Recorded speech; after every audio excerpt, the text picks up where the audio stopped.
Agatha episode 6, the one with a shocking twist. Because he's... Honestly, I'm stunned. I thought that guy was tapping more clunge than Tiger Woods. Tiger Woods' cheating scandal. She had been photographed checking into the same hotel as Tiger, telling a friend, "It's Tiger Woods, I don't care, we're in love." Are you surprised he cheated? No, I'm surprised he didn't squirt himself inside out. But we start with Ibis Yit Ib Raylimef, which I believe is the name of the next Diablo 4 expansion. We start with him putting crap in his hair. It's curly, mate. What do you think that's gonna do? It kinda holds that way naturally. You'd need a nuclear reactor to straighten that. But we go through a religious ceremony.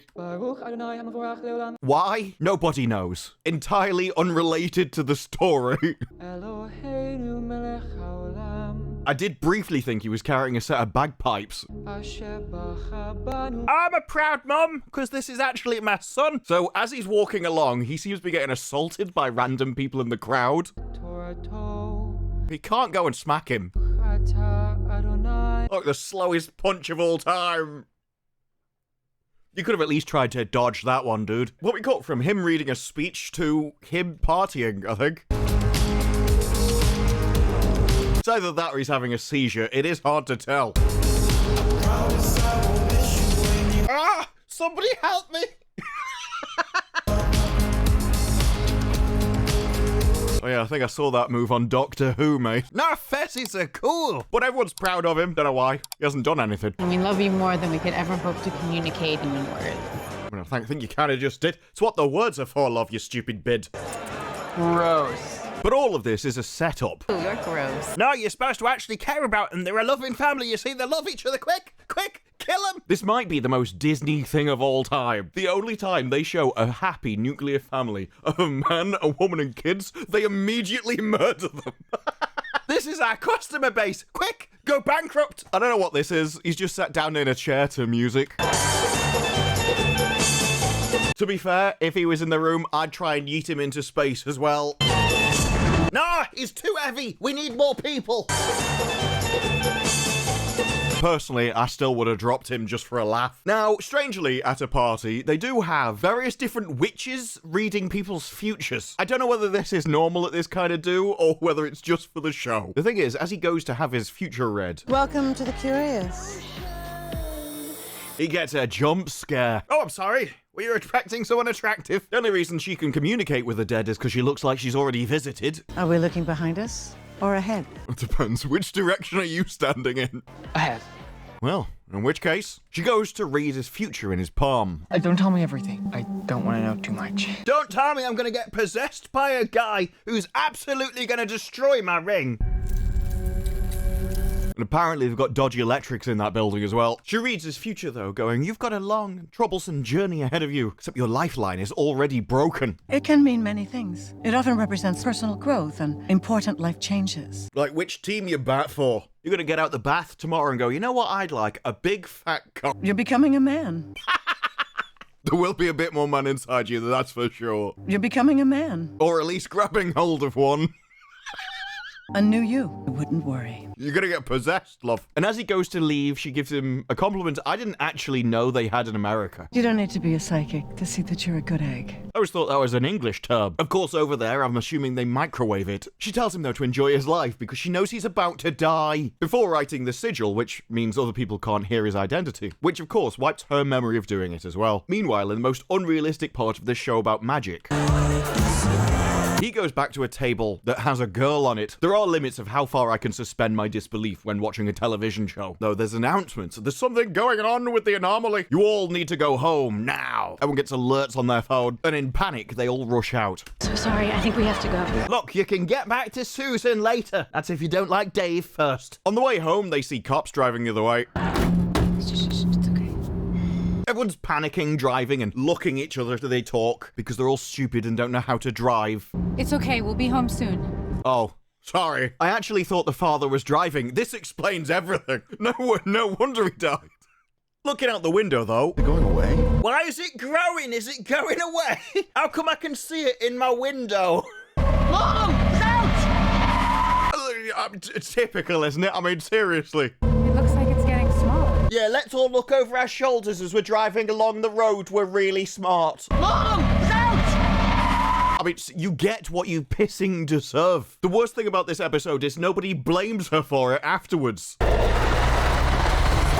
That's right, she killed her own kid because she was too busy looking out the window at a red square. Oh, it's so colourful. I want a dress that looks like that. You okay? No, Unfortunately, she's still alive, but the son has died. William, can you hear me, baby? William, I know I smashed you into a tree, but in my defence, I was looking at something coloury in the distance. As we hear his heart stop, though, he does come round as he gets possessed by an evil spirit that doesn't exist. Tommy! I don't know whether that's his brother or his boyfriend, but here we are. You're gonna be okay. Then, for absolutely no reason whatsoever, we see another witch. But, in the past, he met all of these witches. Why? Don't know. Doesn't change the plot in any way. I suppose it saves us paying an extra, though. Hey, buddy. Hey. This is where you'd say, since when do you call me buddy? What? What do you do? Just call him random names out of nowhere and he just replies, "You've never called me that before." I don't even know what the point of that is, so you can teach him slurs faster? Would I?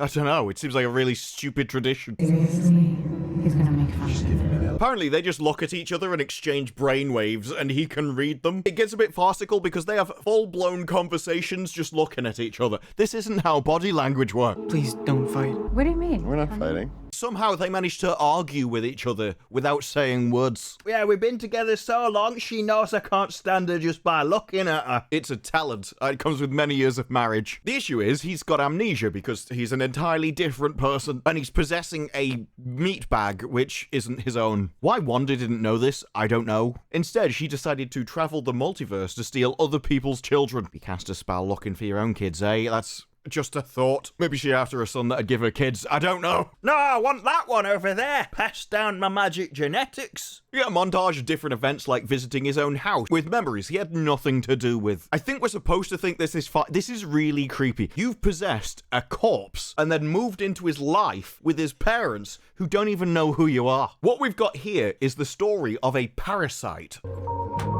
I'm a creepy little cretin that's invaded your house. This is like that bird which lays its eggs into another's nest, and then when that baby hatches, it kicks all the other eggs out the nest. No, I promise I'm your child. Is that the cuckoo? I think it's the cuckoo. In fact, the only smart member of this entire house. Yeah, eat him, base dog, saves the universe. Probably just the smell from the hospital. Or the fact that you've got a horrific parasite invading your home.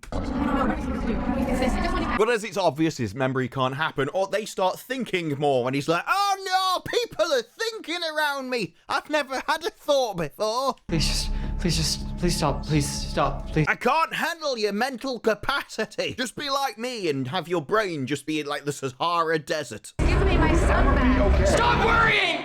or, this is an evil spirit which has invaded my child, get an exorcism. Send the demon back to hell. Oh no, you need to stop worrying. I'm not worrying about you. You're not even my son. You invaded his body, you scum. Are we supposed to feel sorry for this disingenuous prick? Oh no, the parasite is crying. I'm sorry, This is like trying to make me feel sorry for a tapeworm. I don't want a backstory prequel of a tapeworm. Maybe you're right, Mom. She's not your mom. So of course he goes around his own room and can't remember any of it because he's not the person. I think we're supposed to feel sorry for the demonically possessed corpse.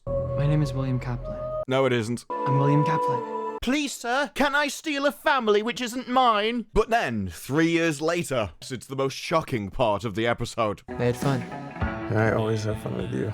Can we just point out that the corpse that this guy possessed never consented to this? This is Wonder Woman 2 all over again. Can I take your body? Well, that depends. Am I gonna get bugged? So they show off that he always keeps the sigil with him. It also means he knows about it, and so when he found out about the sigil, he should be like, oh, I've got one of them. One's been cast on me. It's a sigil.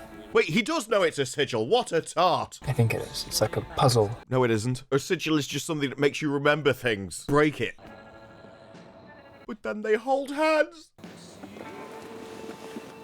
Behaving like Sam and Frodo in Mordor. We must destroy the ring. No, don't destroy it. I won't let you. I was just hoping that Gollum would come along and bite it off. That was a bit of a wild segue, wasn't it? Anyway, he thinks in his head, I love you. The other guy reads his brain. Sorry. Brain cell. I've got something to tell you. I love you too. That's it, mate.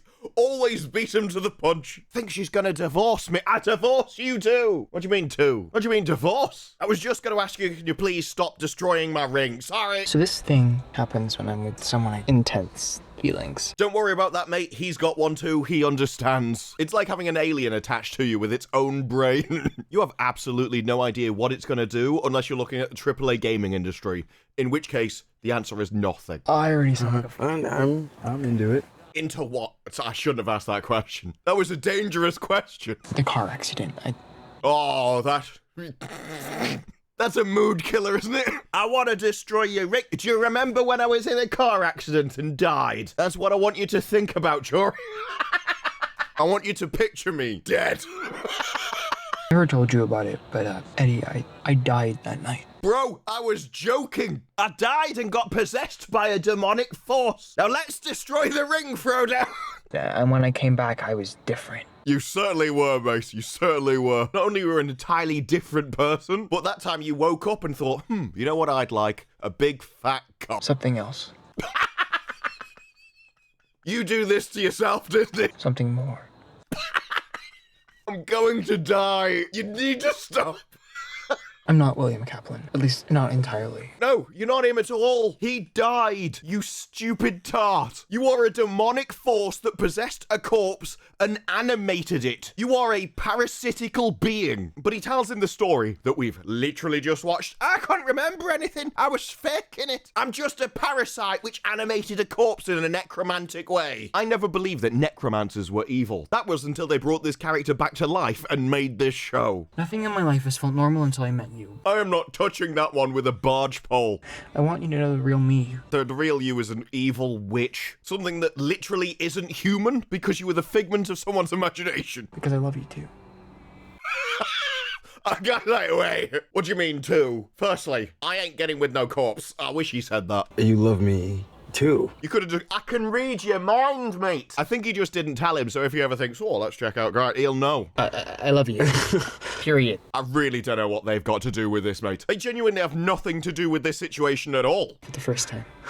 Full stop. So once again, we get Sam and Frodo in Mordor. He says, I do have a question though. If you're not William Capnell, and you're a demonic force which possessed a body, who really are you? And of course, the only way to answer that is by taking him back to his bedroom. So I've compiled a dossier. Of course you have. You can just say, do you want to watch Netflix like everybody else? Well, let me introduce you to my stalker wall. Since we're such lazy brats, we couldn't even bother to pin them to a wall, so we just kind of scattered them over the floor and hoped it looks organised. Oh. Then this guy takes his jacket off. And I wouldn't normally draw attention to this, as let's be honest, who cares? No, I mean literally, let's be honest, who cares? That guy's got the muscle definition of me. The only working out this guy's done is lifting a bag of crisps to his face. Just like the only workout I do is lifting up a mouse. Not something I generally point out, unless... No distractions, please. I'm gonna need you to hide those arms. What arms? And he's like, yeah. When really you should be thinking, I don't work out. You can't compliment somebody who doesn't work out on, oh, looks like you've been working out. It doesn't make them feel better because they know they don't work out. It makes you look like a retard. This guy is going to think you've got a spaghetti fetish or something. Get it? Because it's long and... The thing is, all the research dossiers he's compiled together have taught him one thing. At the exact moment we crashed, that anomaly was collapsing. Like, this would have been major international news. Look at the research I did. I crashed by it. Despite the fact that your parents would have gone, yeah, we crashed because we were staring at a big red magic thing over there. Now, it seems the cover story is it was an Avengers training exercise gone wrong, but your parents, after watching you dying, would have definitely gone, we crashed because an Avengers training exercise. You're so adorably trusting. I like the fact that you're a naive, gullible retard. And I like it because it means I know I can exploit you. Now, somehow, he's narrowed it down to this specific witch. I don't know how. Look at her skin. That level of flawless should be illegal. You mean foundation? Don't I look beautiful? I don't know, if you take the makeup off, maybe we could tell. Look, I fake taking care of myself and genetic health. Makeup should be illegal. What do you think this really is then? Aliens. I mean, the guy next to you did body snatch, but I still think demons is more accurate. However, he spots runes in the spell, realizes that that leads to witchcraft, and then somehow found a source from inside. I'm adorably trusting. You're also a retard. Now they decide to meet the source in an abandoned car park devoid of all intelligent life. And yes, I'm including them in that. Who doesn't want to get murdered? I would have given this 10 out of 10 if at least he died. If they both died, I wouldn't have even complained about the continuity. I would have been too busy celebrating. It turns out to be, though. Bonerific 69. Are we sure that's not your boyfriend? Pet names you have for each other is none of my business. And I say that because I don't want to know. Now, there is some kind of weird introduction between the two. You're not wearing a wire, are you? But I just think that's the way Disney staff members greet each other. Oh, hello! That's beta. If it's not true, why does it seem so accurate? That's what I want to know. That's a Disney greeting right there. That's how you get a promotion. This is what we call a promotion meeting. He gives a summary of Wandavision, though. He can remember everything. It was a TV plot. He doesn't like Wanda being named. She controlled you, and it was like watching yourself on TV in your own head. So he wants to find out whether everyone's the same like him. You all have powers. Can you read minds? When you work out you can read the minds of people around him, it really makes his choice in boyfriend makes a lot more sense, doesn't it? I'm adorably trusting. If you could constantly hear people's thoughts, you would generally surround yourself with people who didn't have any. I just like silence. That's why I like you. You mean like wake up every hour in the middle of the night screaming? That's what KY's for. No, Frodo. Stuff you couldn't do before. This might be the worst script writing of all time. Because obviously, you could wake up screaming in the night before. You could do that. I mean, you chose not to, but you could. He reads his mind, though, and then starts repeating his own mind back to him as if that's not going to make the paranoid man suspicious. What do you know about Agatha Harkness? Come on, man! This isn't the kind of guy you want to spook. Maybe, I don't know, be a bit more subtle, mate. Man, your subtlety isn't your strong point, is it? He tells them, though, that Agatha is an ancient, powerful witch, and then... It's witch repellent. Well, why didn't it work on him then? He's still here. You should have just thrown a bucket of water on him. He'd be like, I'm melting. Fools. At least he's accurate about one thing. In the end, though, he does give him more information. Agatha hijacked my life. I was her husband. Called me your husband, but I was her puppet. She stole my house, completely ruined the market value. To be fair, that's just like a real marriage. I was expecting a lot more, to be honest. And she made me do these horrible things. Like respecting her. Bet worse than death, I tell you. I kept buying her aprons and hoovers, but she was having none of it. I was a terrible influence on Wandavision's kids. I can't even remember what influence he was on them, to be honest. But let's face it, he can't be a worse influence than Wanda. He tells them, though, the name of Wanda's kids and realizes, that was me! There was a speedster and his mind-reading brother. I'm the sister, I'm a brother! What happened to them? You already know. One of them possessed a corpse and then kept going round society defiling it. He hears, though, that Agatha is still in Westview under some kind of spell. Back at home, he meets his parents again. Hi. Hey. Hey. Wouldn't know Eddie? We have to show you that we're all just accepting around these parts. No, Eddie? Do you want to come and watch a movie with... No, you'll probably have trouble sitting down, won't you? We know what you like. Oh man, I made that pot roast you like so much. Do you notice how all the things are revert? No, he had to go home. After what I did him, he needed some recovery time. Oh, I made a pot roast. Right. She drives, he makes the pot roast. We've worked out this family dynamic. I even made the potatoes in the air fryer. They're super crispy. Nobody talks like... No man talks like this. Oh yeah, you really like this. I got those potatoes and I put them in an air fryer. You know the air fryer. It's where the little fan makes the air go. Super crispy they are. Super crispy. Yeah. There's no way a guy which talks about... Oh, I made him in the air fryer. Super crispy. There is no man that talks like that which has children. It's never happened in the history of the universe. You can't role reversal like this. Want to watch a movie? Psychological horror? Do you think he can understand a psychological anything? This guy would get stuck on the Sesame Street math songs. I mean, look, he was shaving his face and somehow managed to hit his own eyebrow. This is not a smart or talented person. I got homework to do. I need to clean up. But he's making notes while listening to the song about the Witch's Road. I don't know why he's that interested. He's never gonna meet a Witch's Road, let alone go down it. That's not really his area of expertise. He's more likely to explore a wizard's dungeon because it's dark and smells bad. He finds, though, an old picture of Agatha and thinks that maybe she can solve his whole sigil problem, and finds out fun facts like she's murdered her entire coven and she was the only witch to survive the Witch's Road, which is the song he just coincidentally happened to be listening to at the time. Don't you just love it when a plan comes together because it had to, as it was just written in the script arbitrarily? Down the road. Don't worry about it, mate. It's never something you're going to experience. Down the road. far as you're concerned, it's more like a bacterial swamp. If you survive the Witch's Road, you can find what's missing. Wow. So he basically has a musical revelation that I need to go through the Witch's Road, and Agatha is the one that can allow me to do that. And he did it all because he had a vinyl record player, and that means he has to drive into Westview, because to cast his release spell to free Agatha, he needs a personal item from her. I mean, you could always seduce her, that would be pretty personal, but again, I'm not really sure that's his area of expertise, especially as for absolutely no reason whatsoever they have to go, oh, let's just have a message. You see, we've got to remind you, because he's... just in case you'd forgotten in the last 10 minutes, 5 minutes. After that, we get his view of essentially the first episode, such as where she's talking to Aubrey and him breaking in. Now, obviously, because incompetence is basically a core personality trait, he is awful at this, as he finds her personal item. I mean, what, you didn't see the big pissing lamp next to you? It was like up to his shoulder height. What I like to do is turn around and just go, oh, whatever I hit. I know it's a problem. Obviously, as you remember in episode 1, Agatha hears it and comes over. Except rather than being some incredible thief, he is instead, well, a retard. Okay, it's really hot. Who's scared of heights. Now, in her vision, he was running away perfectly. In his, well... she's just more incompetent than he is. Oh my god. Because he is very incompetent. Oh no, I've fallen a foot. You could have easily have fallen on your feet there. Well, I mean, if you had any muscles in your legs anyway. They're both falling over each other, which does explain how she managed to catch him. Are you okay? You just broke into a house and started smashing things, you cretin. Nobody cares about... oh, but I feel sorry for her now. I'm trying to help you. I'm trying to help you by breaking into your house. That is a tough sell at the best of times.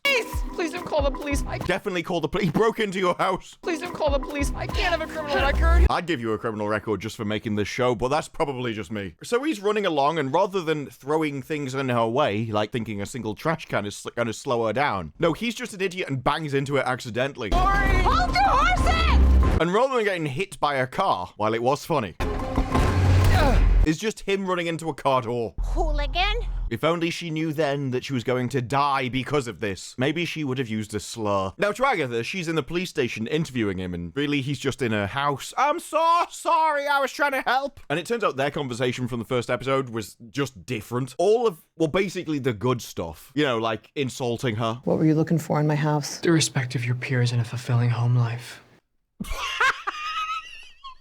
None of that happened. Instead, he's just polite. Can I just trouble you for a glass of water?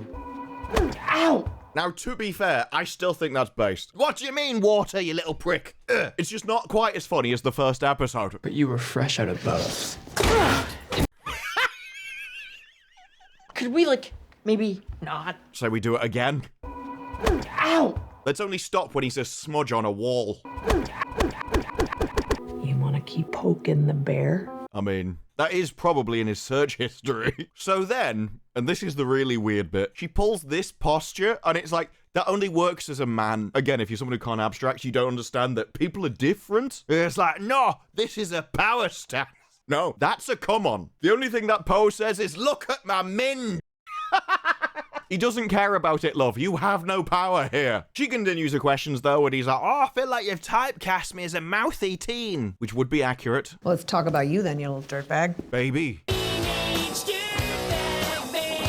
Asleep in bed. Strangely, this is actually less insufferable than it was in the first episode. Asleep in bed. Total loser. Total loser. Like, she actually couldn't do it as over-the-top dramatic as she did the first time. Or totally lying. Or totally lying. I still like the idea that being in bed at 3 a.m. just means you're a loser. Couldn't be normal. At that point, though, is where he snaps her out. The pictures aren't the pictures. She starts to see them. So Agatha starts to break through and just see pictures. She realizes the painting isn't a mirror, and Aubrey was never there at all. And he starts casting his release spell. No, shut your mouth. At this point, I think she takes over as sort of the living embodiment of the audience's opinion. Shut up. Just all of you, just shut your mouth.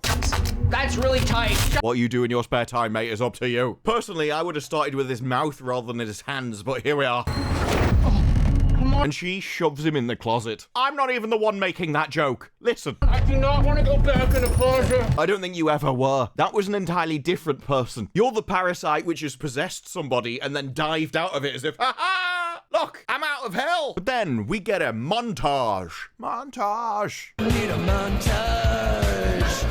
She finds him in there. He explains things to her. Come again? He already did twice in the car. Do you think he can go a third time? Especially for you? I want you to take me. Why do you need the road? All her investigations about him. Is what I'm missing. My name is William Kaplan. And the sigil, which doesn't even affect himself. Say again. I'm Billy Maximoff. Remind everyone of what's going on. I realized I was lying. I'm actually a demonic parasite which invaded a corpse.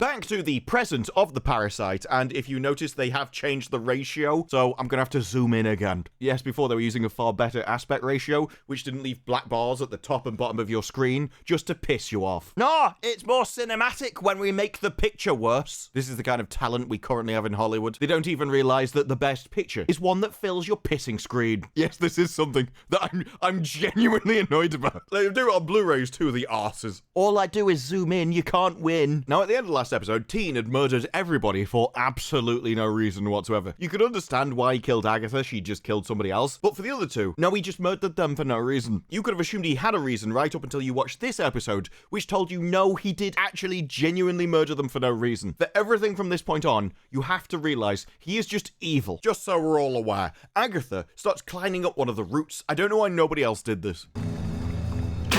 Some people pay a lot of money to be covered in that mosh mod. They think it makes them more attractive. I'm assuming it's just because it covers up their face. Back with the murderous demonic lunatic parasite, and he's decided to destroy his sigil, as he's remembered the truth anyway. That was quite a debut. I see you're a murderous lunatic just like your mum. At this point, what the show should do is just have her immediately snap his neck, because these people are both just murderers, and the audience needs justice at some point for somebody. The longer these two stay alive, the worse the show gets, because evil isn't being punished. So she thinks that he's been lying to her all along, when actually, no, he was just that stupid. A sigil. What's that? Power is what I'm missing. I can understand why she's confused. Evil and incompetence can be quite easy to get wrong. The thing is, if you assume that it's done by evil, the worst case scenario is that you're wrong, but still remove yourself from incompetent people. So personally, I don't think it matters. Hardly. Power doesn't interest me. No, not unless it's throbbing. Keep telling yourself that. She says, though, my suspicions were, when we first met, you and your mother both have the same tell. Is it that they're insufferable? I need to know. I wasn't sure until... I wasn't sure you were your mother's son until you started murdering people for absolutely no reason. That does seem to run in the family. Being scum. So look, I know you murdered two people, but life goes on. I care about as much about those lives as you did, so yeah. I mean, I've killed my share. But you don't see it holding me back. Or him. He doesn't care either. I'm not like you. You're just like her. That's why you murdered people for absolutely no reason whatsoever. You scum. You were born into this world taking over somebody else's corpse. And you couldn't even be like, maybe I should ask this body what it wants. No. Instead, you decided to fill your house with more baby oil than Diddy. It's strange how you came across that body, isn't it? It breaks all the witches' rules, but isn't that what witches do? We just break our own rules. It seems like witches are all assholes. What was even the point of having rules for a group of people specifically that break rules? Maybe they are evil and incompetent. It is possible to be both. Saw an opportunity, an empty vessel, and you moved in. To be fair, he's still an empty vessel. The lights aren't on and nobody's home with that guy. That's what makes you a witch. Being evil, body snatching, and then defiling the corpse. Marvelous, people. He tries to use his power, though, and it doesn't work. It seems like he has to get emotional before his power actually happens. And Agatha's trying to work out what he wants. Well, you've already got power. Is it to find Mama? No, because she already chose a town full of strangers over you. Robo-Papa, Lord knows where he is. Well, not until his own TV series, which hopefully none of these people are in. Is that you must be after Toby? Tommy. That's what I said. Nobody cares about... Nobody can remember his name. I can't believe he's dead. Who cares? He's out there somewhere. Do you think he's as evil as you and also invaded a corpse? Maybe he's in the Senate. But they set off to the next trial. Last one there is a nice person. I'm not that nice. No. You're evil parasitic scum. You're a demonic presence which body snatched a corpse and then murdered two people normally.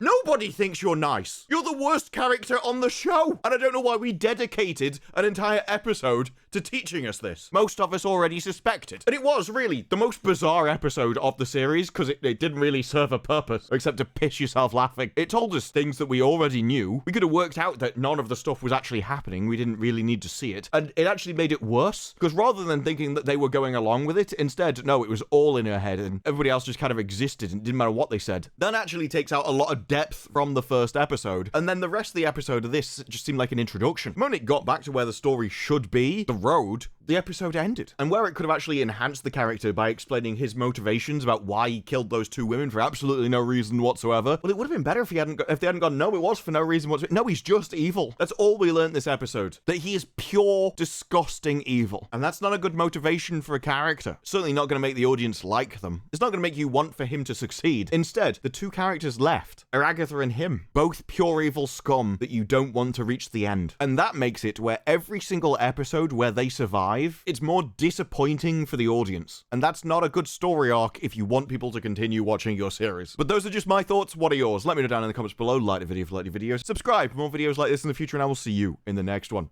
Bye-bye.